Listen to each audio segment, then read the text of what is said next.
ऋषिकेश ऐसे ही नहीं पूरे विश्व में अपनी पहचान रखता है। यहाँ से स्वामी विवेकानंद का गहरा रिश्ता रहा है। स्वामी विवेकानंद ने वेद, पुराण और कर्मकांड की शिक्षा ऋषिकेश के कैलाश आश्रम से ली थी।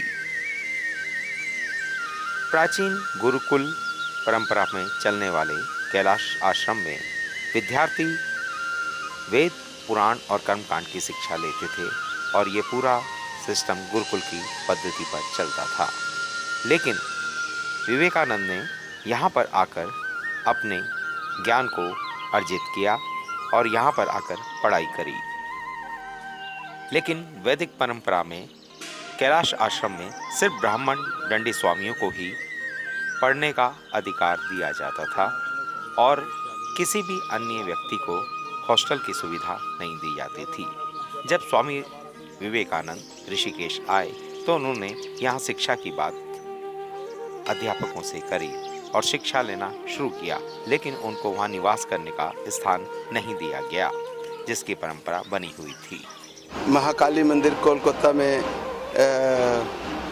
परमहंस रामकृष्ण जी से दीक्षा ली तो उनकी प्रेरणा से वे हिमालय की तरफ आए और उनके गुरु ने उनको ये वो किया कि आप वेद का, पुराण का या उपनिषदों का, जो वेदों के मूल है और उन उपनिषदों की में वेदों की व्याख्या है, उनका अध्ययन करने आप ऋषिकेश आए। तो स्वामी विवेकानंद ऋषिकेश में आए और ऋषिकेश में आकर के यहाँ पर कैलाश आश्रम है जो ब्रह्म विद्यापीठ के नाम से जाना जाता है।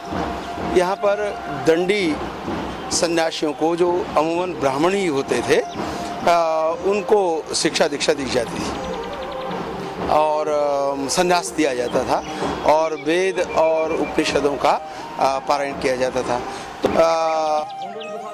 ऋषिकेश के कैलाश आश्रम में स्वामी विवेकानंद को ब्राह्मण न होने के चलते हॉस्टल की सुविधा नहीं मिल पाई थी, जिसके लिए विवेकानंद ने अचूक रास्ता निकाला और वो यहाँ के प्राचीन चंदेश्वर महादेव मंदिर की प्राचीन गुफा में रहने लगे और यहीं रहकर भिक्षा मांगकर अपना पेट भरते और दिन भर शिक्षा के अध्ययन के लिए कैलाश आश्रम जाते और पूरा समय रात्रि का यहीं पठन पाठन में वो बिताते थे।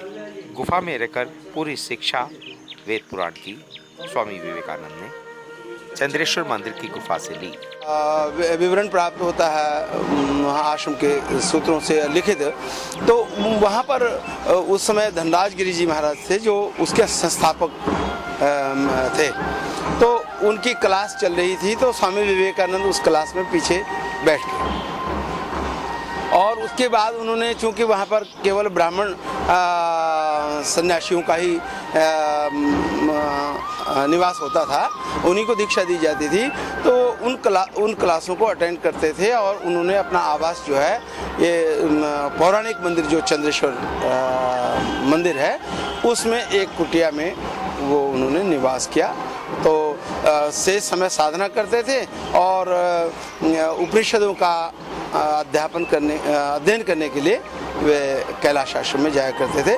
कई महीनों तक उन्होंने यहाँ उपनिषदों का और वेदों का और प्राचीन जो भारतीय संस्कृति है उसका अध्ययन यहाँ किया कैलाश आश्रम में।